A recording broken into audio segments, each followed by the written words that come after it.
देखो सामने देखो, क्या पढ़ना आज? Computer system. और कंप्यूटर सिस्टम पढ़ने से पहले अपने को ये काम कर लेना चाहिए। क्या काम करना चाहिए बोलो? कल वाला वापस दोहरान कर लेते हैं। कल जो चीजें हमने पढ़ी थी, कौन सा यूनिट पढ़ा था? वैसे तो बोल रहे हो, वो तो इसमें आवाज तो जाएगी नहीं। कंप्यूटर सिस्टम के बारे में बातचीत की थी हमने, है ना? परिचय किया था इसका। और परिचय में कंप्यूटर क्या है, तो सीधा एक उत्तर है इसका कि क्या है कंप्यूटर? एक मशीन है, ठीक है ना। और क्या काम आती है? शुरुआती दौर से इसका काम है जो किसका है? गणना करने का। हालांकि अब इसका लाभ आज विविध हो गया, मतलब सारा ही काम कर लेता है। फिर हमने पढ़ा था क्या? वर्गीकरण के बारे में बातचीत की थी। तो वर्गीकरण में मूल रूप से तीन है, डिजिटल, एनालॉग और हाइब्रिड। फिर इसमें चार प्रकार पढ़े थे किसके हमने? डिजिटल के। डिजिटल में पहला हो गया कौन सा? सुपर है। फिर मेन फ्रेम है जो महंगे होते हैं थोड़े से। और फिर तीसरे नंबर पे था मिनी। और चौथे नंबर पे था माइक्रो। माइक्रो में उदाहरण के हिसाब से हमने बात की थी कि अपने मोबाइल वगैरह होते हैं, छोटा टेबलेट वगैरह है, वो इसमें आ जाएंगे माइक्रो में। मिनी है, इसमें जो नोटबुक एक शब्द आया था वो आ जाएगा।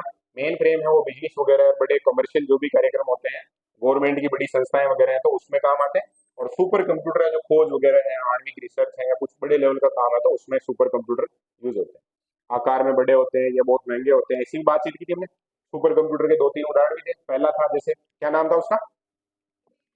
CDC 00। कब बना था? 1964 में। इसको याद रखेंगे।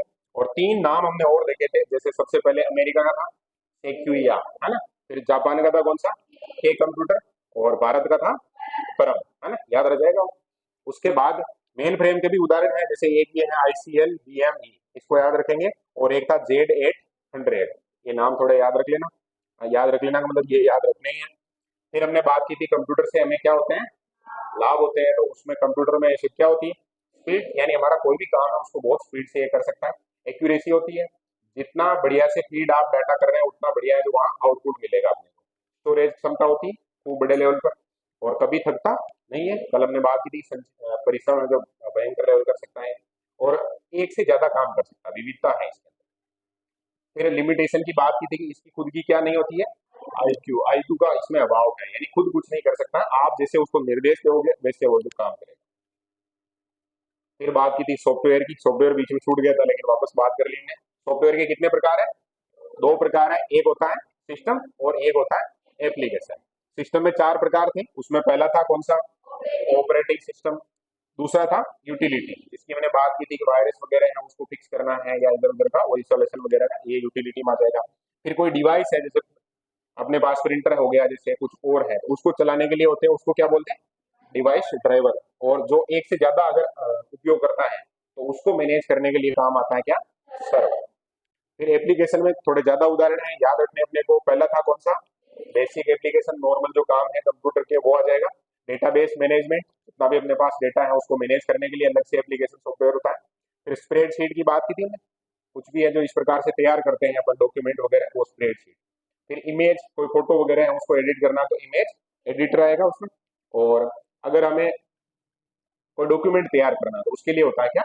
Word process. इसके अलावा दो नाम इधर लिखे हुए हैं, एक डेस्कटॉप एप्लीकेशन है, इसके लिए मैंने कहा था कि टेम्पलेट वगैरह बना के अपने को सबको भेजना तो वो। और एक था पावर पॉइंट प्रेजेंटेशन, ये अगर बनानी है कुछ भी तो।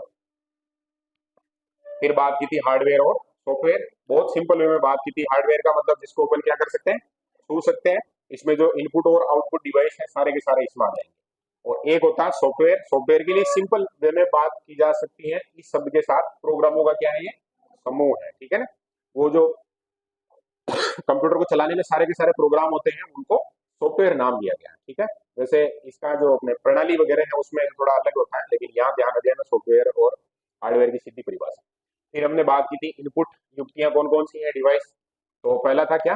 कीबोर्ड। इसके बारे में बात की थी हमने कि ये सबसे ज्यादा काम में लिया जाता है। दूसरे नंबर पे किसकी बात की हमने? माउस की। माउस है जो सबसे ज्यादा लोकप्रिय है। और स्कैनर है, कोई भी अपने पास डॉक्यूमेंट है तो उसको डिजिटल किया जा सकता है इससे। जॉयस्टिक है, गेम वगैरह खेलते हैं तो उसमें यूज होता है। माइक है, आवाज को रिकॉर्ड करने के लिए जो किसका उपयोग करते हैं अपन? माइक का उपयोग करते हैं। फिर टच पैड है, वो भी है जो किसमें आता है? इनपुट में आता है। और एक था वेब कैमरा, जिसकी हमने बात कर ली थी कि ये इसका उदाहरण है। आउटपुट में अगर बात करें अपन, सबसे पहले पहले नंबर पे विजुअल जो डिस्प्ले होता है उसको बोलते हैं अपन क्या? मॉनिटर बोलते हैं। आवाज अगर अपने को चाहिए तो आवाज कहाँ से आएगी, स्पीकर, तो स्पीकर है वो भी आउटपुट यूनिट है।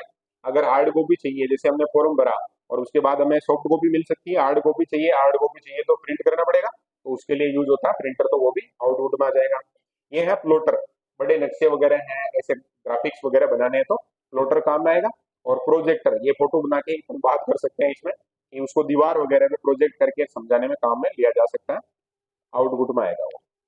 फिर बात की थी उपयोग की, तो घरों में 4 उपयोग किताब में दे रखे थे हमने।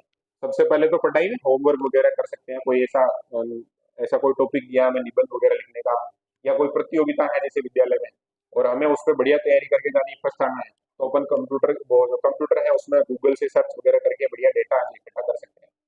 मनोरंजन होता ही है, कंप्यूटर का उपयोग है, मूवी वगैरह देख सकते हैं, जो भी। और कम्युनिकेशन में हम कोई संदेश भेज सकते हैं, संदेश हमारे पास आ सकता है, और हमारा नॉलेज भी वहां से बढ़ सकता है।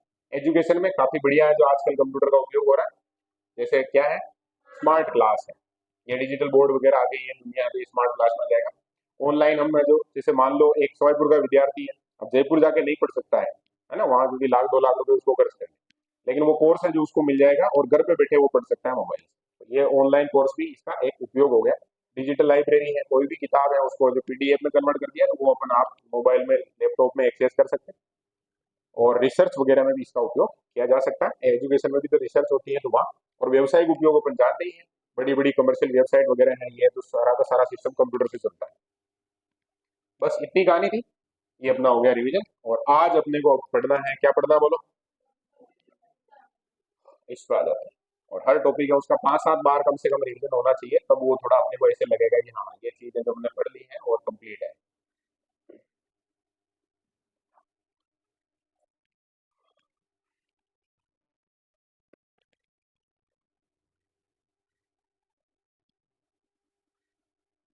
तो सिस्टम में सबसे पहले पहले नंबर पे क्या दे रखा है, बोलो। हम्म सिस्टम में सिस्टम ही दे रखा है, सिस्टम शब्द आया है, इसको पढ़ना हमने। और इसमें जो कंप्यूटर के साथ जुड़ी हुई सारी की सारी चीजें, जैसे इनपुट यूनिट हो गई, आउटपुट डिवाइस हो गए, और भी जो भी आसपास में, वो सारा का सारा तंत्र है, उसके लिए यहाँ शब्द यूज किया गया है, क्या, सिस्टम। इसमें सब चीजें आ जाएगी, जिससे जो अपना काम इजी हो जाता है। कंप्यूटर सिस्टम अपने आसपास के वातावरण से बातचीत करने के लिए कंप्यूटर पेरिफेरल, ये शब्द ध्यान होना चाहिए। जैसे पेरी शब्द है उसका मतलब समझ जाओ चारों तरफ, ठीक है। या इनपुट आउटपुट डिवाइस का उपयोग करता है। अब ये इनपुट और आउटपुट डिवाइस कंप्यूटर के लिए क्या है, पेरिफेरल डिवाइस है। पेरिफेरल का मतलब हो गया जहाँ कंप्यूटर पड़ा हुआ है उसके आसपास ये मिल जाएंगे आपको, देखोगे तो ऐसे नहीं कि आप कंप्यूटर का यहाँ उपयोग कर रहे हो और माउस वहां पड़ा, कीबोर्ड वहां, वो उसके आसपास मिल जाएंगे, है ना, इन्वायरमेंट टाइप हो गया था। तो ये इनपुट और आउटपुट डिवाइस का उपयोग करता है। पेरिफेरल्स को मोटे तौर पर 3 भागों में बांट सकते हैं अपन। कितने भागों में बोलो, परीक्षा में आ सकता है कि पेरिफेरल्स है वो कितने भागों में, तो अपने को याद रखना 3। अब कुछ को लगेगा कि इसमें तो एक तो इनपुट पढ़ते हैं एक आउटपुट पढ़ते हैं, 3 भाग कैसे हो गए, तो कुछ ऐसे भी तो होते हैं जो दोनों का काम करते हैं, तो उसको क्या बोलेंगे अपन, इनपुट आउटपुट। तो एक तो हो गया क्या, इनपुट डिवाइस, एक हो गया आउटपुट डिवाइस, और एक हो गया इनपुट आउटपुट डिवाइस, यानी दोनों का काम कर रहा है। ये है जो 3 श्रेणियां हैं सिस्टम, ध्यान रह जाएगा ये तो। ओके, अब बात करनी है अपने कंप्यूटर शुरू करना। देखो बहुत बेसिक से है जो यहाँ पर चीजें बताई गई है, और बढ़िया बात भी है, बेसिक से होना चाहिए। कभी कोई टॉपिक है जो कोई विद्यार्थी, जैसे मान लो ये RSCAT का कोर्स है जो वो विद्यार्थी करते हैं जो 10वीं पास होते हैं, जैसे 11वीं 12वीं पढ़ते हैं, तो उनके लिए भी क्या है, कंप्यूटर का बटन भी किधर क्या है, कोई गलत बटन दबा दिया कुछ हो गया ऐसा, तो इतना बेसिक से है जी यहाँ बता रखा है। तो बातचीत शुरू करते हैं अपन। पहले ही पहला है जो काम क्या है, शुरू करने का, कि कंप्यूटर को कैसे शुरू करते हैं, तो सीख जाना। अब जब प्रैक्टिकल के लिए जाओगे उधर तो खुद को ही चलाना सारा सिस्टम, तो ध्यान होना चाहिए। तो भाई डेस्कटॉप लैपटॉप है उसमें जो शुरू करोगे तो कौन सा बटन प्रेस करना है, ऑन का, ठीक है ना, ऑन का बटन है जो प्रेस करना है। अब आ जाए परीक्षा में कि कंप्यूटर को कैसे शुरू करेंगे, कौन सा बटन दबाएंगे, उसमें ऑफ का बटन है, राइट का बटन, लेफ्ट का बटन, ऑन का बटन, तो कौन सा सही करोगे बोलो, एक किसी गलत नहीं होगा, अब इतना समझ में आ रहा है। आमतौर पर डेस्कटॉप लैपटॉप में अगले हिस्से पर पावर यानी कि ऑन ऑफ का बटन होता है। अपने कंप्यूटर को शुरू करने के लिए ये स्टेप होते हैं, उसको फॉलो करना, आगे दे रखा है। ये साथ में फोटो जो इनपुट आउटपुट का दे दिया तो बढ़िया बात है। इनपुट में ये फोटो है, जैसे ये है, क्या है, कीबोर्ड है, ये लाइट पेन है, क्या है, ये जॉयस्टिक है, ये टच पैड हो गया, जैसे जॉयस्टिक के जैसा ही ये काम आ जाता है। आउटपुट है उसमें ये है जो स्पीकर हो गया अपना, जो जो पहचान में आ रहे हैं, डिस्प्ले यूनिट हो गई एक तरीके से अपन जिसको अपन बोलते हैं मॉनिटर, है ना। और इसके अलावा ये प्रिंटर है क्या, स्पीकर पड़े हुए हैं शायद तक, और ये भी प्रिंटर है और अलग टाइप का प्रिंटर होगा। ये वो प्रोजेक्ट करते हैं अपन, तो प्रोजेक्टर का फोटो है। ये दोनों समझ में आ रहे हैं? हेडफोन क्या बोलते, हेडफोन ही बोलते हैं। और ये बीच में आ रहे हैं, ये क्या है? दोनों का काम करने वाला है, इनपुट का काम भी कर देंगे, आउटपुट का काम भी कर देंगे, टच स्क्रीन वगैरह ये चीजें। हाँ, वैसे मेन विषय अपना चल रहा है कंप्यूटर को ऑन करने का, वही आगे कंटिन्यू करते हैं अपन। चरण 1, कंप्यूटर पर ऑन ऑफ का आपको क्या ढूंढना है? ऑन का बटन ढूंढना है। और नीचे चित्र में दिखाए गए अनुसार हो सकता है, लेकिन अलग भी हो सकता है आजकल, क्योंकि वो डिजाइनिंग वाली दुनिया है तो अलग भी हो सकता है। इस प्रकार की कहानी है। ये जो फोटो दे दिए इसमें,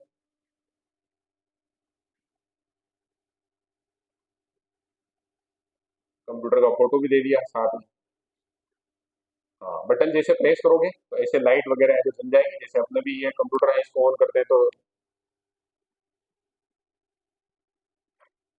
कुल मिलाकर इसमें मैं पढ़ नहीं रहा हूँ, ये जो भी लिखा हुआ कुल ऑन करने की बात कह रहा है, तो ऑन करने के लिए आपको जो ऑन का बटन दबाना पड़ेगा। क्लियर ये बात? चलो आगे बातचीत करते हैं अपन। कंप्यूटर पर लॉग इन करना, क्या करना बोलो? लॉग इन करना। अब लॉग इन करना का मतलब ये हो गया, जैसे कंप्यूटर आपने स्टार्ट कर दिया, उसके बाद एक कंप्यूटर है उसको जो आपके अलावा कोई और भी यूज करता है, तो उसमें जो अलग अलग वो बन जाता है एक तरीके से, जैसे अपने सोशल मीडिया पे खाते बनते हैं वैसे अकाउंट बन जाएगा इसमें भी। हाँ, और इस प्रकार से वो जो यहाँ अपने को शो हो जाएंगे।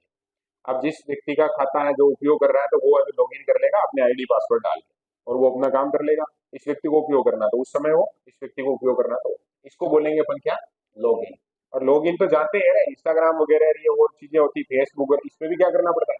लॉग इन करना पड़ता है, आईडी वगैरह चाहिए होती है उसमें। ऐसे कंप्यूटर में भी अपने को लॉग इन करना होता है। सामान्यतः एक मात्र उपयोग करता है तो डायरेक्ट ऑन किया और वो जो कंप्यूटर पे काम कर सकता है, लेकिन एक से ज्यादा है तो उसके लिए लॉग इन करना पड़ेगा।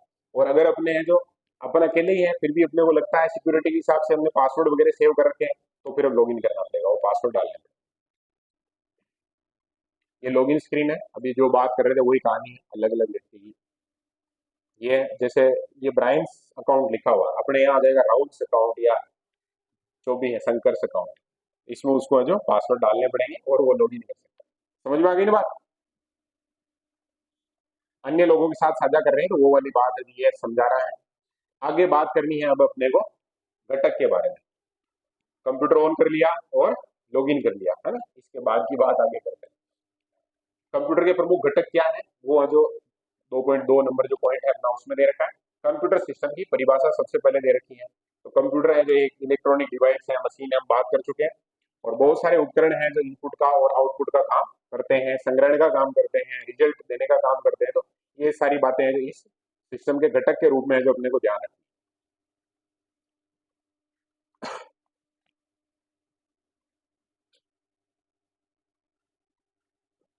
अब यहाँ कुछ शब्द हैं जिनके बारे में अपने को समझना है। पहले नंबर पे एक शब्द है, क्या है बोलो?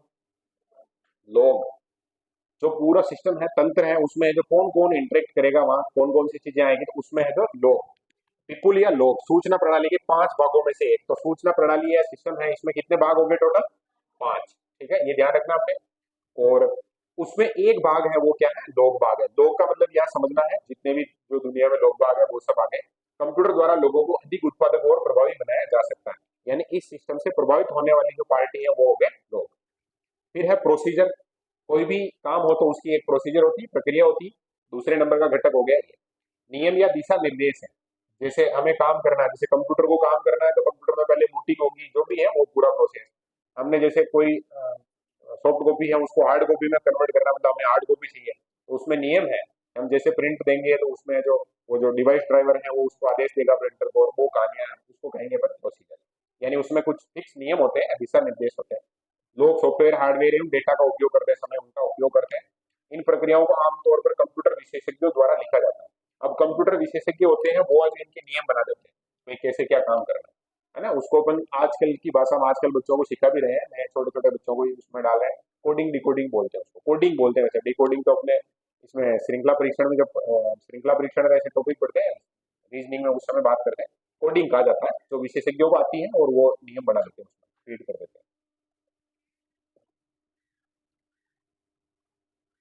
फिर है तीसरे नंबर पे क्या? सॉफ्टवेयर, सॉफ्टवेयर के बारे में पूरा कंप्लीट पढ़ चुके हैं अपन। प्रोग्रामों का समूह होता है जो सारे के सारे काम है उनको रन करता है।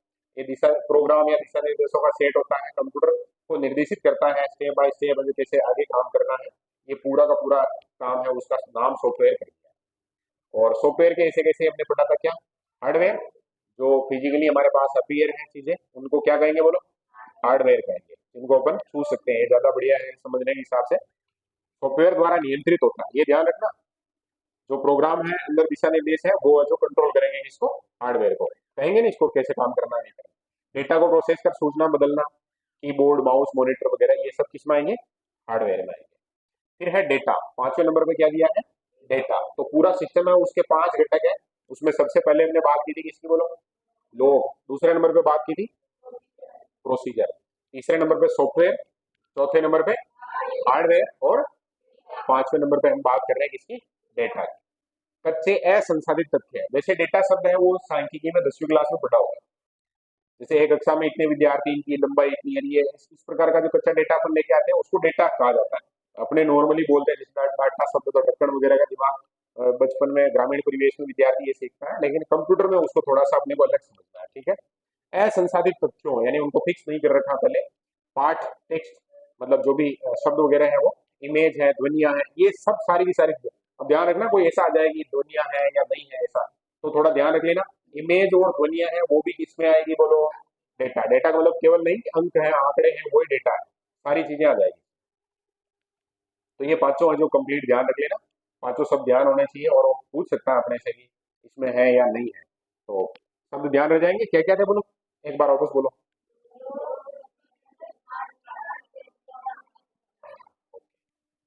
कंप्यूटर सिस्टम के प्रमुख घटक, अब इनके बारे में डिटेल में बातचीत शुरू करते हैं अपन। सबसे पहले पहले नंबर पे हार्डवेयर घटक के बारे में बातचीत शुरू कर रहे हैं। हार्डवेयर शब्द है उसकी कहानी है जो क्लियर है, और इसमें एक ही शब्द है जो ये समझा देगा अपने को कि भाई ये क्या कहानी है। इनको क्या किया जा सकता है, छुआ जा सकता, भौतिक रूप से ये हमारे सामने उपस्थित होते हैं, ठीक है ना। इसमें क्या चीजें आएगी तो वो सब है जो बात कर चुके हैं, वो के वही नाम है जिसमें आ गए हैं। मेन कहानी है जो वो हार्डवेयर के घटक में है प्रोसेसर। क्या है बोलो, प्रोसेसर। सारे के सारे कौन से डिवाइस, इनपुट डिवाइस। सारे के सारे कौन से डिवाइस, आउटपुट डिवाइस। और क्या, मेमोरी। मेमोरी भी इसमें आ जाएगी, जिसको प्राइमरी बोलते हैं मेन मेमोरी, और सेकेंडरी मेमोरी बाहर से हमें जो और ऐड करते हैं उसमें वो सारा। अब ये सारी की सारी जो इस बॉक्स के अंदर जो नाम आए ये सब अभी किसमें आएंगे बोलो, हार्डवेयर घटक में आएंगे, ठीक है। इसमें पहला हो गया प्रोसेसर, हम सीपीयू बोलते हैं, सेंट्रल प्रोसेसिंग यूनिट है ना, वो जो अंदर लगा हुआ रहता है। अब ये इसको बोलते हैं जो डब्बा सा पड़ा रहता है साइड में, ये हो गया प्रोसेसर। इनपुट डिवाइस का अभी बात कर चुके हैं अपन, 7-8 नाम हमने देखे, कीबोर्ड हो गया, माउस हो गया, ये सारे इनपुट में आएंगे। आउटपुट का मतलब स्पीकर है, मॉनिटर है, ये सारे आउटपुट में आ जाएंगे। और मेमोरी दो प्रकार की होती है, एक प्राइमरी मेमोरी और एक सेकेंडरी मेमोरी। ये सब है किसके घटक है बोलो, हार्डवेयर। क्लियर है कहानी। प्रोसेसर के बारे में थोड़ी सी डिटेल दे रखी थी, इसकी बातचीत कर लेते हैं अपन। प्रोसेसर इलेक्ट्रॉनिक डिवाइस है जो सिलिकॉन वर्ग का बना होता है। सिलिकॉन वर्ग लाखों छोटे विद्युत भागों का बना होता है, ऐसी कुछ इसकी कहानी है। अरबों ट्रांजिस्टर इसमें फीड किए जा सकते हैं, और सिस्टम के भीतर मौलिक कंप्यूटिंग का काम करता है। अब शब्द आया देखो, मौलिक और कंप्यूटिंग। मूल रूप से जो प्रोसेस करने का काम होता है वो किसका होता है बोलो, प्रोसेसर का होता है। मेन यही है, डेटा जो इसके पास आएगा ये उसको प्रोसेस करेगा। और होते क्या है इसमें तो थोड़ा ध्यान रख लेना, सिलिकॉन वर्ग, इसमें सिलिकॉन शब्द है इसको ध्यान रख लेना थोड़ा सा, कि उसमें जो चिप वगैरह लगती है, सिलिकॉन अर्थ अलग होता है, विज्ञान पढ़ा होगा, इससे बनती है। सीधे या परोक्ष रूप से अन्य सभी घटकों को ये है जो कंट्रोल करता है। सीधे यानी डायरेक्ट और इनडायरेक्ट इसके हाथ में होता है सारा कंट्रोल। प्रोसेसर को कभी कभी केंद्रीय प्रोसेसिंग यूनिट या सीपीयू भी कहा जाता है। क्या कहा जाता है बोलो, सीपीयू, सेंट्रल प्रोसेसिंग यूनिट। और ये परीक्षा में से पूछा भी जा सकता है अपने को, सीपीयू का फुल फॉर्म बताओ, तो याद होना चाहिए सेंट्रल प्रोसेसिंग यूनिट। एक कंप्यूटर में एक विशेष प्रकार का प्रोसेसर होता है, जैसे कि अब ये है जो परीक्षा में आने जैसी कहानी है। इसमें लास्ट में जाते जाते ये थोड़ा एक महत्वपूर्ण हो सकता है, पेंटियम। अब पूछ ले अपने से पेंटियम क्या है, तो ये क्या है, प्रोसेसर है। समझ में आई क्या बात। इंटेल कोर क्या है, तो ये भी क्या है, प्रोसेसर है। i3, i5, i7, Xeon, spark, ये सब है जो क्या है, प्रोसेसर है। रह जाएगा ध्यान में। जैसे अपना मोबाइल वगैरह होता है उसमें एंड्रॉइड जो कल बात कर रहे थे वो सब है, तो किसका भाग है बोलो, बोलो किसका भाग है,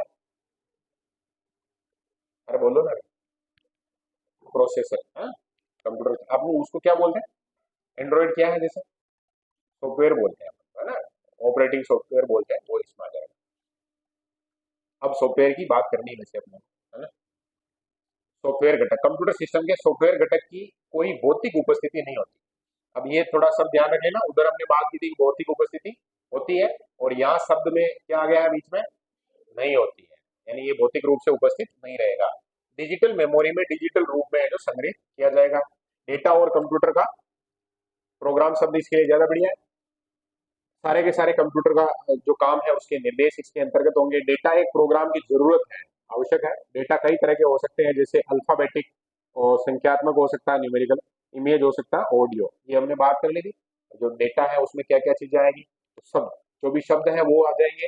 न्यूमेरिकल है यानी कि अंक है 0 से 9 तक के, वो सब इसमें आ जाएंगे। फोटो इसमें आ जाएंगे और ऑडियो भी इसमें आ जाएगा।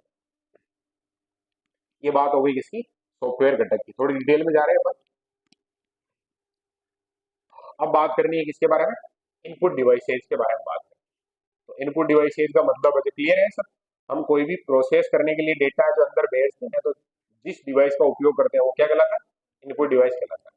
अब इसमें सबसे पहले पहले नंबर पे है जो किसकी बात करनी है, कीबोर्ड। सबसे अधिक इस्तेमाल होने वाला इनपुट डिवाइस कौन सा है, कीबोर्ड है। बाकी सब जानते हैं कि ये क्या काम है, तो इसमें जो कुछ की होती है वो अल्फाबेटिक होती है, कुछ की होती है वो कैसी होती है, न्यूमेरिकल होती है, न्यूमेरिकल शब्द भी लिखा हुआ होगा। ये सारा का सारा जैसे इनपुट किया जा सकता है। और शुरुआती दौर पे कोई फंक्शन है उसको जो अपने को शुरू करना है, कुछ ऐसा है, इसमें टॉगल की वगैरह भी होती है, ये डायरेक्ट काम भी किया जा सकता है, और ऑन ऑफ का फीचर भी इसमें दिया जा सकता है। समझ में आ गई क्या बात।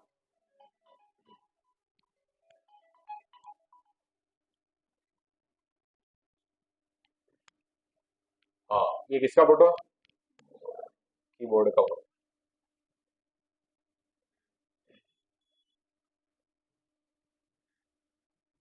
क्वालिटी भी बोलते हैं क्या इसको, क्वालिटी इसलिए बोलते हैं क्योंकि ये जो क्रम होता है, ये अक्षरों को लिखने का वो क्यू से शुरू होकर इस प्रकार से जाता है, इस कारण क्वालिटी बोलते हैं।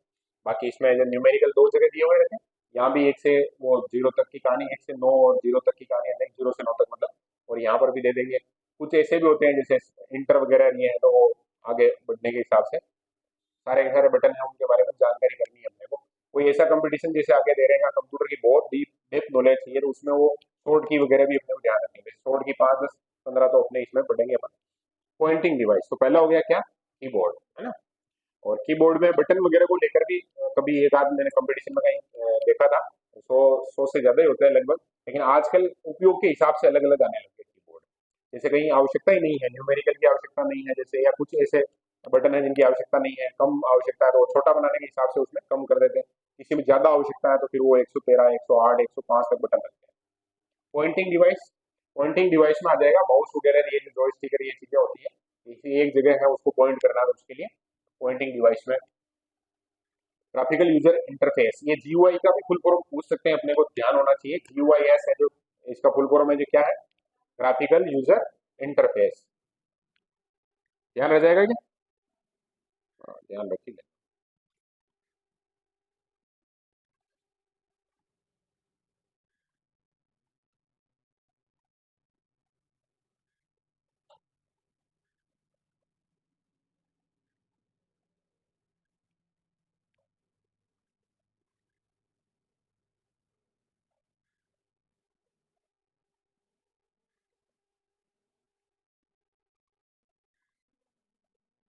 आगे पढ़ रहे हैं ना।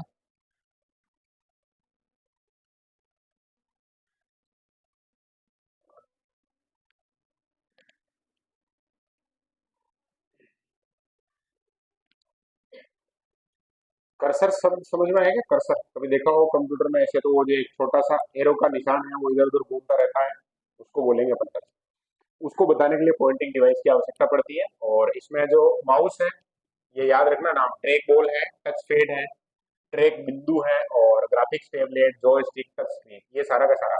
जैसे ये है अभी, ये पेन जहां यूज हो रहा है, ये एक तरीके से किसका काम कर रहा है, पॉइंटिंग डिवाइस का काम कर रहा है। समझ में आ गई ना बात। और अधिकतर पॉइंटिंग डिवाइसेस कंप्यूटर से एक यूएसबी पोर्ट के माध्यम से हैं जो जुड़े होते हैं। जैसे डायरेक्ट वाला ये स्क्रीन पे काम कर रहे हैं वो तो अलग हो गया, बाकी हैं जो यूएसबी से जुड़े हुए होते हैं। जैसे आजकल ये वायरलेस आने लगे, अपने पास ये पड़ा हुआ है, ये वायरलेस है। जैसे अभी कभी देखा होगा ऐसे कि वो उसमें तार जुड़ा हुआ उधर है सारा का सारा सिस्टम, उसमें जोड़ने वाली जो युक्ति होती है उसको क्या बोलते हैं, यूएसबी, यूनिवर्सल सीरियल बस, इसका जो फुल फॉर्म है, ये भी आगे पढ़ेंगे अपन। अब थोड़ी ज्यादा डिटेल में पढ़ रहे हैं। सबसे पहले नंबर पे है माउस। माउस सबसे लोकप्रिय है। क्या है ये सबसे लोकप्रिय है, तो सबसे ज्यादा उपयोग तो किसका होता है, और सबसे ज्यादा लोकप्रिय कौन सा है, माउस है। यूजर एक हाथ के साथ कार्य करता है पुराने माउस में। पुराने का मतलब क्या हुआ, जब शुरुआती दौर में जो माउस वगैरह ये बने उस समय की कहानी है ये। तो उस समय जो एक बॉल वगैरह उसमें रहती थी और उसी से जो पॉइंटिंग का काम करता था, उसके मूवमेंट के आधार पे जो वो जो कर्सर है वो स्क्रॉल होता था। आजकल जो आने लगे कैसे, ऑप्टिकल है, जो प्रकाश की वो जो किरण होती है उसके आधार पे काम करते हैं, वो इधर उधर मूव करती है तो वो मूव कर जाता है। रोलिंग बॉल का उपयोग नहीं होकर किसका उपयोग होता है, प्रकाश और छोटे सेंसर का उपयोग किया जाता है, जो मेज की सतह के एक बहुत छोटे से भाग से माउस के मूवमेंट का पता लगाने के लिए इस्तेमाल होता है। और ये माउस का जो फोटो देखा देखा ही है वैसे सब। तार रही या वायरलेस माउस रेडियो तरंगों के माध्यम से कंप्यूटर के साथ संचार बनाए रखता है। जैसे अपने पास ये माउस पड़ा है तो ये जो वायरलेस है ना, अब ये है जो किसके माध्यम से कंप्यूटर से कनेक्टेड कनेक्टेड है, तो ये भी पता होना चाहिए किसके माध्यम से, रेडियो तरंगों के माध्यम से, ठीक है ना। माउस में स्क्रॉल व्हील्स भी हो सकता है। स्क्रॉल व्हील्स का मतलब ऊपर ये, इसको बोलेंगे क्या, स्क्रॉल व्हील्स। और वो किस तरह से काम करता है, तो वही है जीयूआई, ग्राफिकल यूजर इंटरफेस के साथ जो काम करने में सहायक सिद्ध हो सकता है। पारंपरिक पीसी, ये पीसी का मतलब क्या समझेंगे, पर्सनल कंप्यूटर, ठीक है ना। वो पीसी कल्चर में मत चले जाना, क्योंकि जीके पढ़ते पढ़ते इधर एकदम कंप्यूटर पढ़ रहे हैं तो कुछ चीजें वो आ सकती है अपने दिमाग में। पारंपरिक पीसी में दो बटन होते हैं, लेफ्ट राइट, जिसको अपन बोलेंगे। और आजकल है जो एक और अलग बात का आ गया है, नाम है मैकिंटोश। इसमें जो केवल एक ही बटन होता है, उसी से जो काम होता है। दूसरे नंबर पे पढ़ लिया हमने क्या, माउस कंप्लीट है, समझ में आ गया, लोकप्रिय युक्ति है। और पहले के समय में उसमें ट्रैक बॉल वगैरह होती थी, आजकल वो किस सिस्टम पे काम करता है, ऑप्टिकल पे। और जो वायरलेस होते हैं उनमें कौन सी तरंगें होती है, रेडियो तरंगें, इतना ध्यान रखना। आगे बात करनी है टच पैड की। आजकल अधिकांश लैपटॉप कंप्यूटर्स में क्या होता है, टच पैड पॉइंटिंग डिवाइस होता है। यूजर टच पैड की सतह पर उंगली है उसको घुमा के उसको नेविगेट कर सकता है कर्सर को। लेफ्ट राइट क्लिक बटन भी होते हैं उसमें। लैपटॉप देखा ही है सबने, लैपटॉप में जो ये लेफ्ट राइट बटन वाली कहानी है जो रहती है। और जैसे अपने को आवश्यकता है वैसे अपन है जो यूज कर सकते हैं। माउस से भी ज्यादा है जो कंफर्टेबल हो सकता है, वैसे माउस है जो ज्यादा कंफर्टेबल है, लोकप्रिय है। आगे बात कर रहे हैं अपन किसकी, ट्रैक पॉइंट की। आईबीएम थिंक पैड, जिसमें टच पैड के लिए भी जगह नहीं होती, के अंदर प्राय एक क्या होता है, ट्रैक पॉइंट होता है। और छोटी रबड़ प्रेजेंटेशन की वो की के अंदर जो एम्बेड कर देते हैं उसको, और उसकी सहायता से अपन है जो काम कर लेते हैं। और ये इसका काम भी लगभग लगभग है जो किसकी तरह होता है, जोयस्टिक की तरह होता है। कुल मिलाकर वो उसको कर्सर को यूज करने के बजाय में, कर्सर को नहीं, माउस को यूज करने के बजाय जो कर्सर है उसको मूव करने के लिए इसका यूज कर लेते हैं, किसका, ट्रैक बॉल का। वैसे अपने इस मोबाइल में नहीं, मोबाइल में भी आने लग गया है।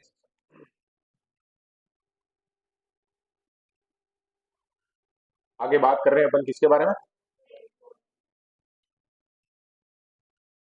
ट्रैक बॉल भी माउस की तरह होता है, सेम कहानी है।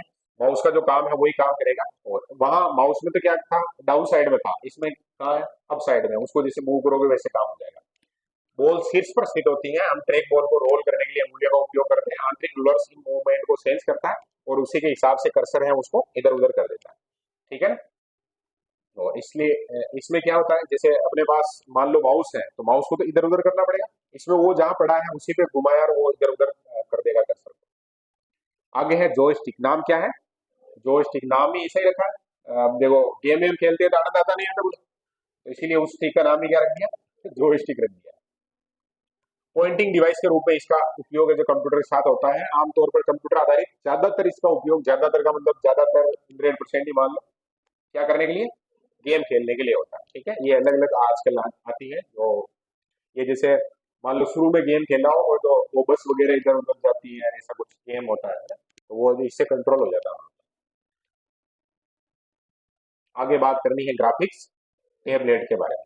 ग्राफिक्स टेबलेट अपने अभी देखा हो आजकल है जो वो बढ़िया शानदार हैंड राइटिंग में जो नोट्स आने लगे हैं बहुत सारे कोचिंग सेंटर के, देखे होंगे कभी पीडीएफ वगैरह देखी हो बाई चांस में, तो वो जो कैसे तैयार करते हैं, ग्राफिक्स टेबलेट से तैयार करते हैं। जैसे अपने पास कभी ऐसी क्लास देखी हो अपने यूट्यूब चैनल पे, मैंने भी अपलोड की थी बहुत सारी क्लासें, वो स्क्रीन के ऊपर लिखने में आ जाता है ना, तो वो किससे लिखने में आता है, ग्राफिक्स टेबलेट। ये है जो इलेक्ट्रॉनिक लेखन क्षेत्र में जो काम होता है, स्पेशल पेन को यूज किया जाता है, ग्राफिक्स टेबलेट के द्वारा आर्टिस्ट ग्राफिकल इमेजेज वगैरह बना सकते हैं। मैं लिखने की कह रहा हूँ, ज्यादातर इसका उपयोग है जो किसमें होता है बोलो, फोटो बनाने में। जैसे फोटो में ऐसे हैं, आप जो जोर से थोड़ा सा उसको पेन को जो दबा के और फिर अगर उसमें घुमा रहे हैं ऐसे, तो वो थोड़ा गहरा बन जाएगा। और बिल्कुल थोड़ा वो जैसे ब्रश होता है, पेंसिल वगैरह होती है, तो थोड़ा हल्का हल्का टच कर रहे हैं तो उस हिसाब से वो थोड़ा सा फेड रहेगा। और उसका काम है, ग्राफिक्स टेबलेट का काम है फोटो वगैरह को और इसको जो पेन के उपयोग के आधार पर सेट करना। परंपरागत जो ड्राइंग होती है वो का वही काम है जो यहाँ कर सकते हैं। ये है जैसे दोनों फोटो दे रखे हैं, ग्राफिक्स टेबलेट के हैं फोटो, है ना। यहाँ अगर कोई काम कर रहा है वो जो वहाँ काम है, और एक ये जो सीधे जो टच स्क्रीन वाले होते हैं उनमें भी काम कर सकते हैं।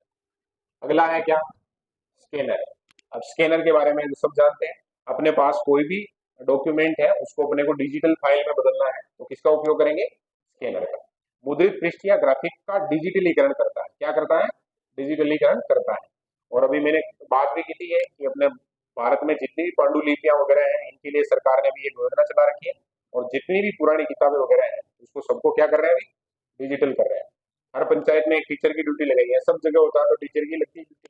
हमारे विद्यालय से भी, जैसे बड़ला पंचायत है तो हमारे स्कूल से एक गुरुजी हैं उनकी लगाई गई। छोटे छोटे पिक्सल वाली इमेज अलग ब्राइटनेस कलर के साथ परिवर्तित करके और कंप्यूटर में जो ट्रांसमिट कर देता है। ये लेजर तकनीक का उपयोग करके प्रिंटेड इंफॉर्मेशन को, ये टेक्निकल शब्द है वैसे, कोई तनाव अपने को लेना नहीं है, समझ में आना चाहिए कि हाँ ये काम है इसका। स्कैनर किसी भी तरह की इंफॉर्मेशन है उसको स्कैन कर सकता है, जैसे हाथ से लिखा हुआ टेक्स्ट हो, इमेज हो, चित्र हो, प्रिंटेड पेज हो। एक बार स्कैन होने के बाद स्कैन इंफॉर्मेशन को कंप्यूटर में स्टोर किया जा सकता है, फिर प्रिंटर द्वारा उसे और क्या किया जा सकता है, प्रिंट किया जा सकता है, जितने बार चाहो वहां भेज भी सकते हो उसको। स्कैनर वैसे आजकल है जो हाइब्रिड आने लगे, वही स्कैनर है जो प्रिंट भी कर देता है और स्कैन भी कर लेता है। वैसे केवल ये स्कैनर का फोटो है, केवल स्कैनिंग के काम करता है।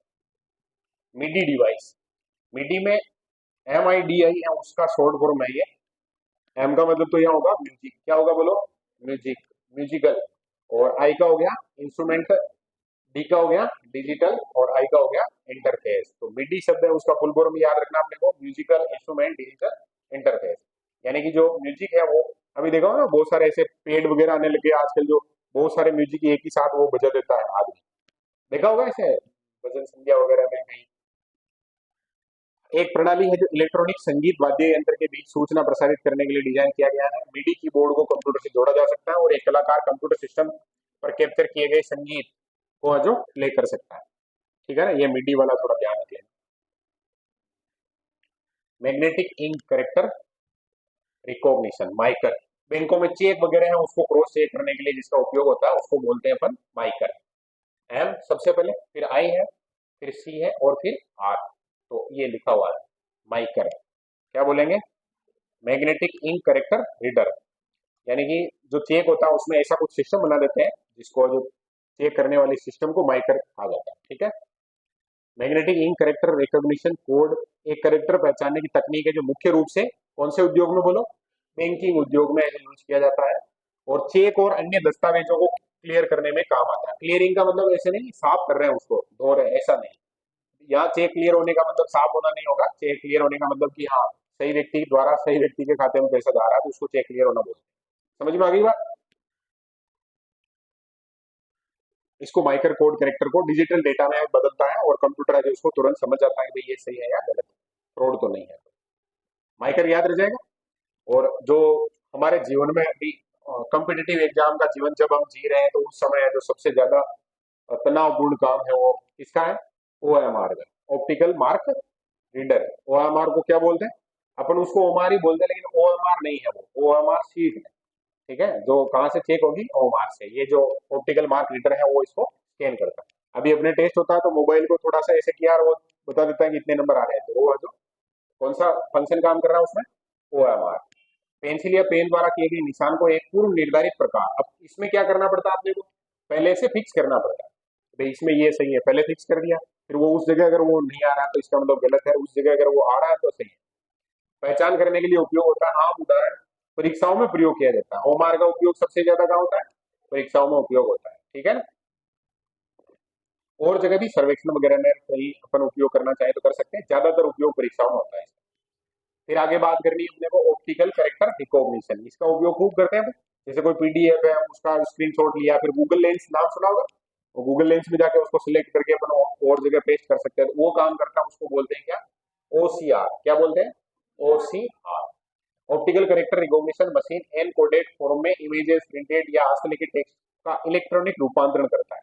कैसा रूपांतरण करता है, इलेक्ट्रॉनिक रूपांतरण कर देता है। ये व्यापक रूप में स्वचालित डेटा एंट्री के लिए इस्तेमाल किया जाता है। जैसे OCR यूज करके printed paper, data record, passport दस्तावेज, बैंक चालान, बैंक स्टेटमेंट, रसीदें वगैरह हैं, बिजनेस कार्ड है, ईमेल आदि है, इनको जो चेंज किया जा सकता है ना।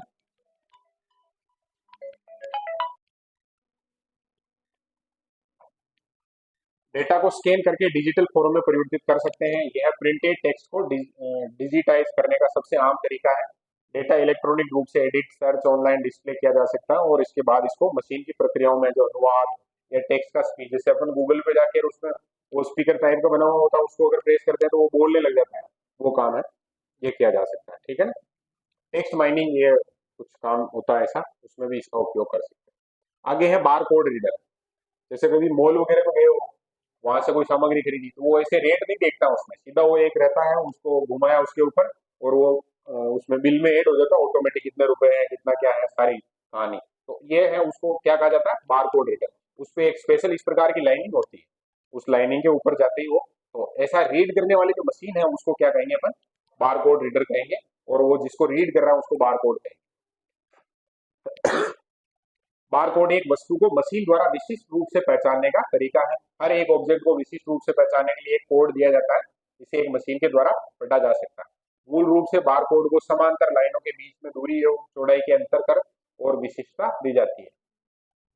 इसमें जो दो आयाम है, आयत, डॉट्स और षटकोण और अन्य ज्यामितीय आकारों में जिसको डेवलप किया जा सकता है।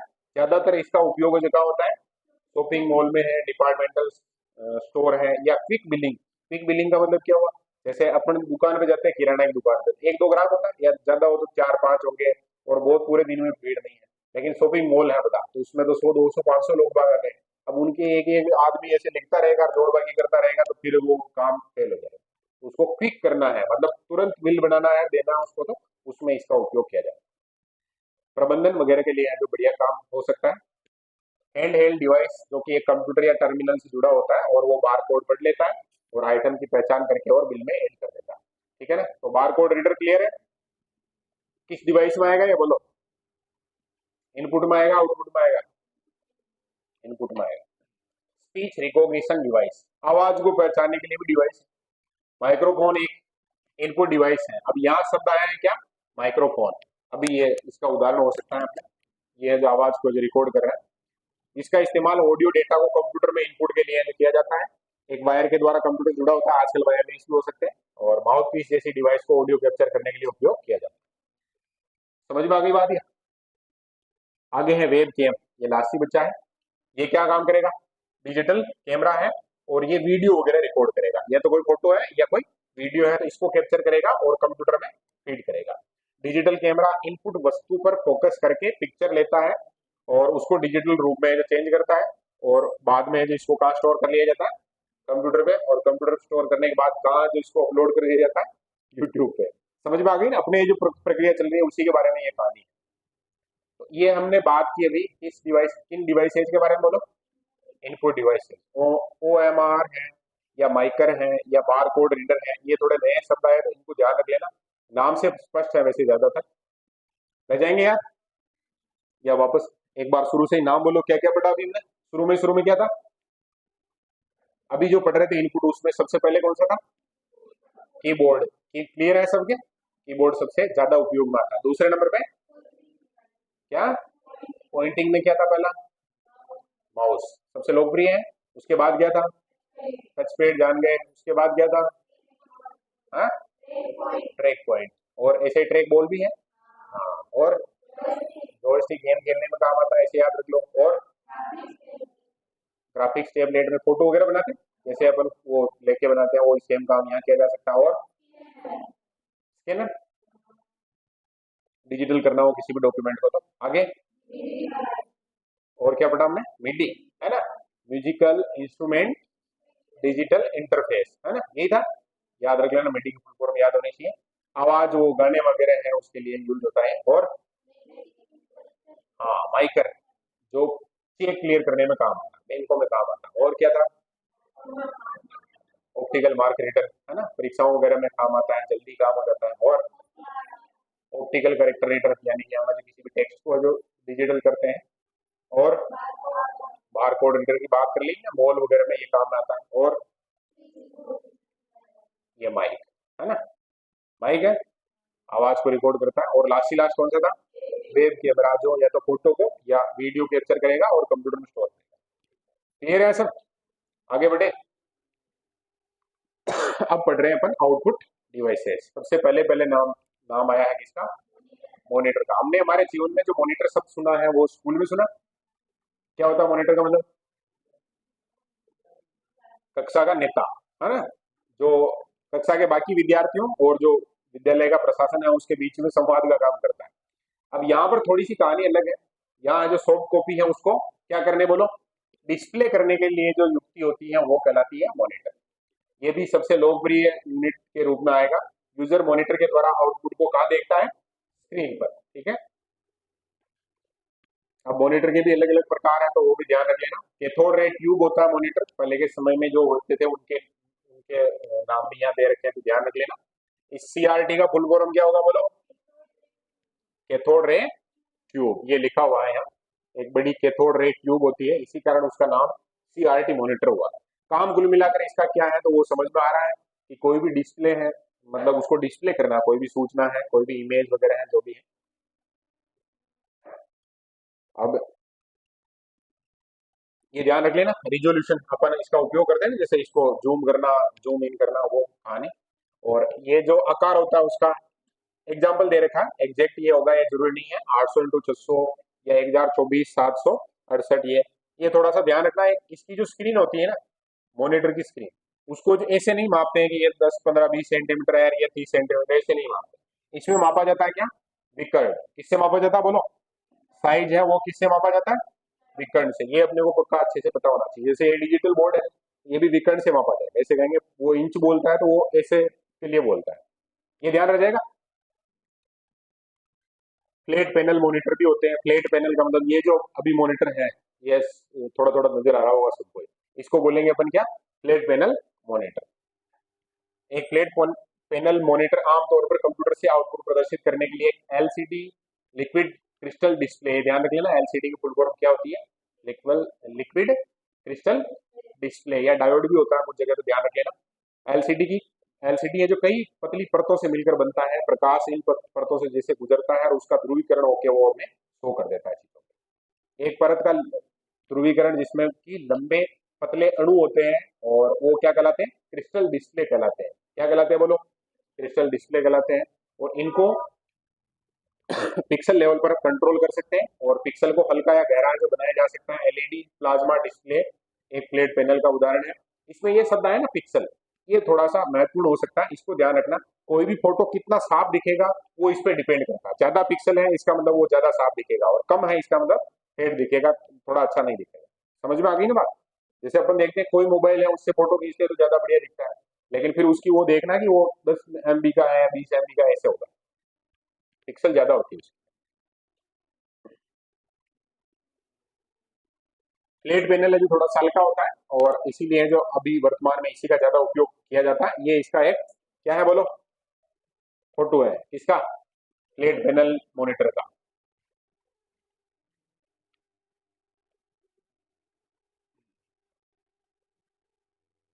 ये एक एलईडी शब्द है, इसको भी ध्यान रख लेना, लिक्विड इमिटिंग डायोड, ठीक है ना। आगे बात कर रहे हैं अपन किसके बारे में, प्रिंटर। जो हार्ड कॉपी चाहिए वो प्रिंट करने के लिए उसको अपन प्रिंटर कहेंगे। इंफॉर्मेशन को स्थायी पठनीय प्रारूप में जो प्रदान करता है, हम हार्ड कॉपी बोलते हैं। क्या बोलते हैं उसको, हार्ड कॉपी बोलते हैं। आमतौर पर आउटपुट एक कागज पर, ज्यादातर प्रिंटर है तो छापेगा किसी न किसी पे, हाँ, कपड़े पे भी छाप सकता है और प्लास्टिक वगैरह की शीट पे भी छाप सकता है, लेकिन आमतौर पे किस पे छापता है, कागज पे। प्रिंटर आउटपुट की गुणवत्ता डीपीआई में मापी जाती है, ये ध्यान रख लेना। प्रिंटर की गुणवत्ता है उसको मापेंगे डीपीआई में, डॉट्स पर इंच में। प्रिंटर को मोटे तौर पर इम्पैक्ट और नॉन इम्पैक्टर प्रिंटर में, यानी कि अगर अपन बात करें कि प्रिंटर कितने प्रकार के होते हैं, तो मूल रूप से कितने प्रकार है, बोलो बोलो।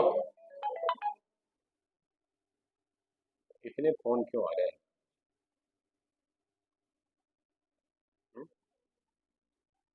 क्लास रिकॉर्ड हो रही है तो फिर अपन फोन उठाएंगे नहीं। इम्पैक्ट और नॉन इम्पैक्ट, ये ध्यान रख जाएगा। इम्पैक्ट का मतलब जैसे अंदर जो मशीनें हैं वो कागज को अगर छूती है, इसका मतलब वो हो गया इम्पैक्ट, और छूती नहीं है तो इसका मतलब क्या होगा फिर, नॉन इम्पैक्ट। क्लियर है ना बात?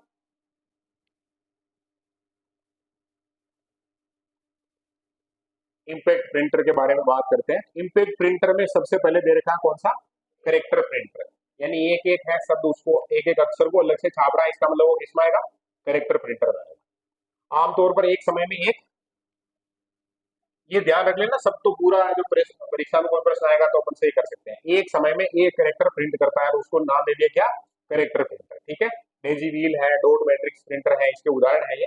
डॉट मैट्रिक्स प्रिंटर है और डेजी व्हील, ये किसके उदाहरण है, तो करेक्टर प्रिंटर के हैं। ठीक है ना?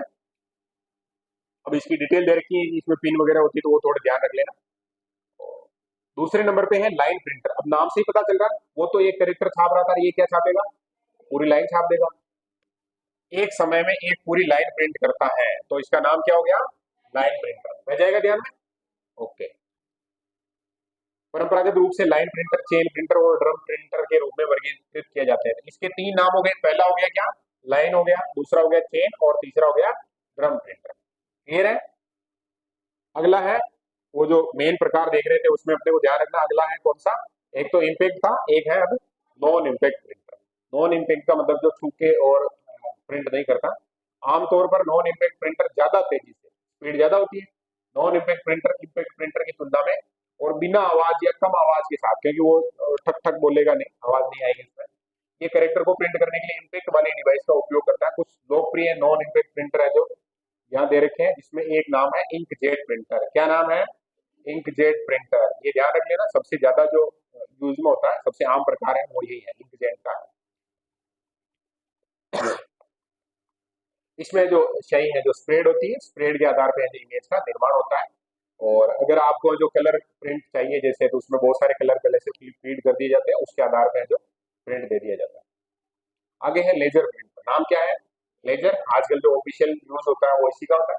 कार्यालय व्यावसायिक प्रयोजनों के लिए जो अच्छी क्वालिटी इमेज का उत्पादन करने के लिए इसका उपयोग किया जाता है। और इसमें जो फोटो सेंसिटिव सामग्री के साथ लेपित ड्रम है उसको जो ऐड किया जाता है, और उसी के आधार पे जो इमेज है वो बनती है। टोनर सब सुना होगा कभी, कंप्यूटर वगैरह से अपना काम है, जैसे हार्ड कॉपी वगैरह लेनी है कुछ, तो टोनर रिफिल करवाना ऐसा कुछ है ना, तो वो ये टोनर सब इसमें यूज होता है। तो पूरा सिस्टम रहता है इसमें, लेजर के आधार पे वो जो इम्पेक्ट करता है, और फिर इसमें जो थोड़ा एक सिस्टम होता है, थोड़ी गर्मी दी जाती है तो वो कागज के साथ जो चिपक जाता है। प्रिंटर देखा होगा इसे, दुकान वगैरह पे गए कभी, स्कैनर का काम भी कर देता है, प्रिंटर का काम भी कर देता है, इसको लेजर प्रिंटर कहा जाता है। ज्यादातर लेजर प्रिंटर मोनोक्रोम, ये ध्यान रख लेना, होते हैं। और अधिक महंगे लेजर प्रिंटर एक से अधिक रंग वाले टोनर कार्टेज वाले भी हो सकते हैं, जो रंगीन आउटपुट प्रदान कर सकते हैं। लेजर प्रिंटर इंकजेट प्रिंटर की अपेक्षा जो तेज होते हैं। इन प्रिंटरों की गति है जो पेजेस प्रति मिनट में मापी जा सकती है। तो पहले हम एक कैरेक्टर की बात कर रहे थे, फिर हमने एक लाइन की बात की, और अब कहाँ गए अपन, एक पेज। एक बार में क्या छाप देगा वो, एक पूरा पेज है जो प्रिंट कर देगा। तो ये थोड़ा ध्यान रख लेना। आगे बात करनी है अपने को किसके बारे में, थर्मल प्रिंटर के बारे में। थर्मल नाम से ही पता चल रहा है, ये शब्द आया इसका मतलब उसमें कहीं ना कहीं गर्मी का योगदान है, हीट का योगदान है। स्पेशल पेपर पर प्रिंट करने के लिए हीट एलिमेंट्स का उपयोग करता है। हीट एलिमेंट्स का मतलब समझ गए ना, उसमें तापमान बढ़ता है उसके आधार पर प्रिंट होता है वो। और इसका सबसे बढ़िया उपयोग है वो जो बैंक वगैरह में पासबुक है तो वो अलग टाइप से प्रिंट होती है, देखा होगा, उसके जो फॉन्ट वगैरह होते हैं वो नॉर्मल अपन और जगह नहीं देखते हैं। या जैसे अपन एटीएम में गए तो वहाँ ट्रांजेक्शन करने के बाद एक छोटी सी स्लिप मिलती है अपने को, तो वो इसके द्वारा प्रिंट की जाती है, थर्मल प्रिंटर। एटीएम हो गया, रसीद वगैरह छापनी है, संवेदनशील कागज का इसमें उपयोग किया जाता है थोड़ा सा। मुद्रण लागत है जो ज्यादा आती है, केवल पेशेवर और जो काम है डिजाइन वगैरह है उसमें इसका इस्तेमाल किया जाता है। अब आगे बात कर रहे हैं अपन किसके बारे में, प्लॉटर। पहले बात कर चुके हैं। प्लॉटर का उपयोग इंजीनियरिंग की उच्च गुणवत्ता वाली कलाकृतियों, बिल्डिंग प्लान, सर्किट डायग्राम आदि है, इनको प्रिंट करने में किया जाता है। ग्राफिकल और कलाकृतियों को इंक पेंस या इंक जेट की मदद से है जो प्रिंट किया जाता है। ये आमतौर पर ड्रम प्लॉटर और फ्लैट बेड प्लॉटर होते हैं।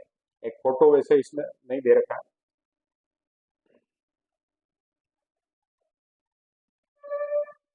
प्लॉटर के बारे में हमने क्या बात की थी,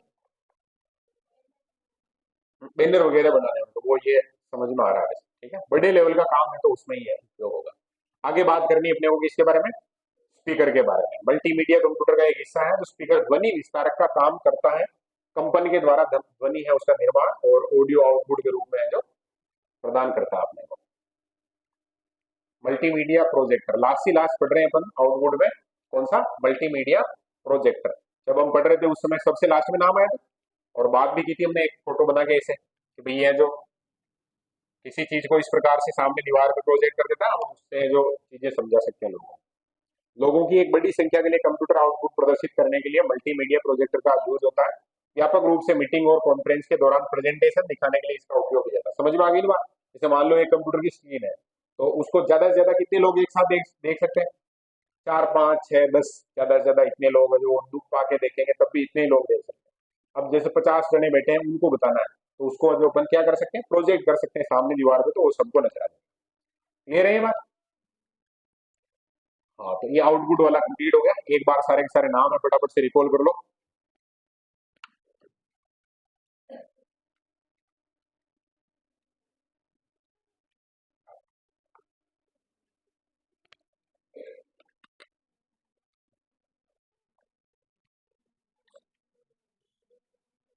ज्यादातर रीट वालों के फोन आ रहे हैं, जो रिजल्ट तो नहीं आ रहे। हम्म।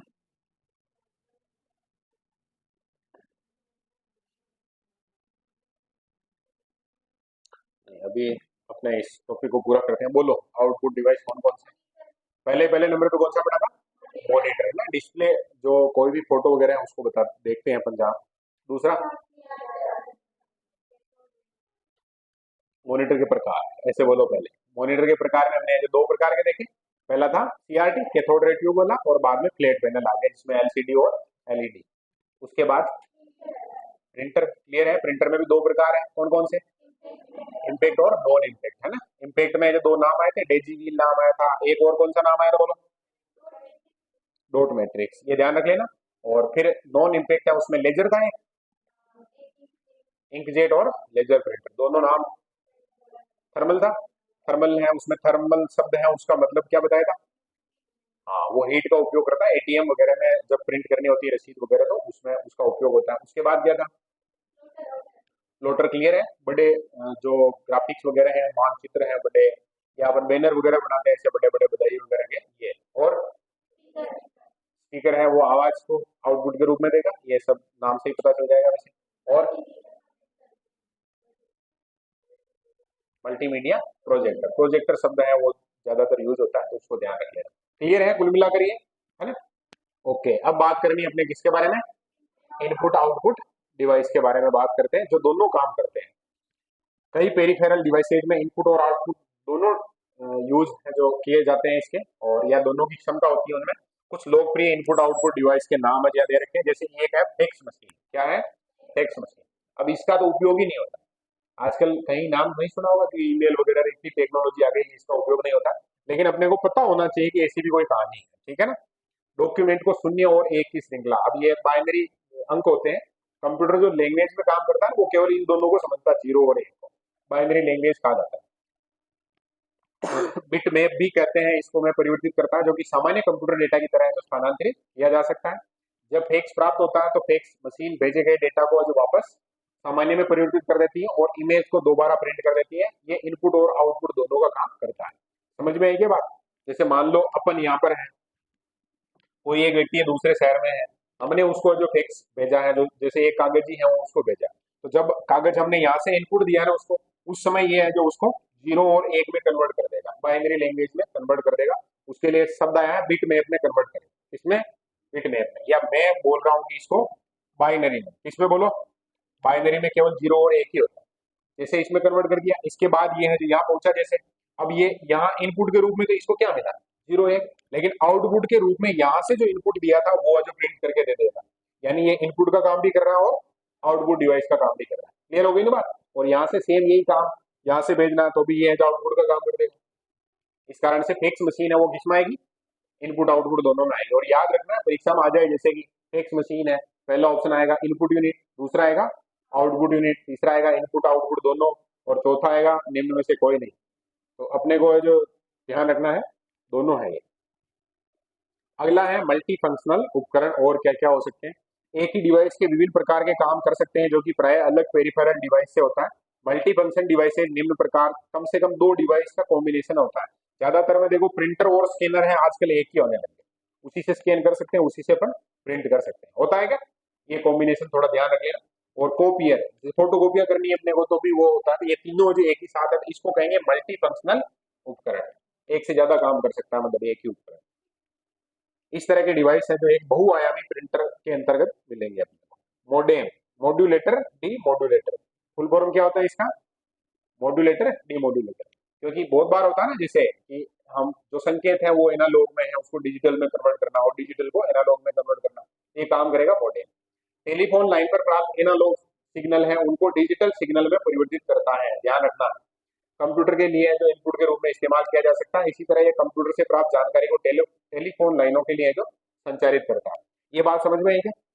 शुरू में टेलीफोन लाइन है उससे हमें जो सिग्नल मिल रहे हैं वो किस रूप में मिल रहे हैं, एनालॉग में। अब एनालॉग जो कंप्यूटर नहीं समझेगा तो ये है जो उसको किस में कन्वर्ट करेंगे, कंप्यूटर को समझाएगा डिजिटल में। समझ में आ गई ना बात।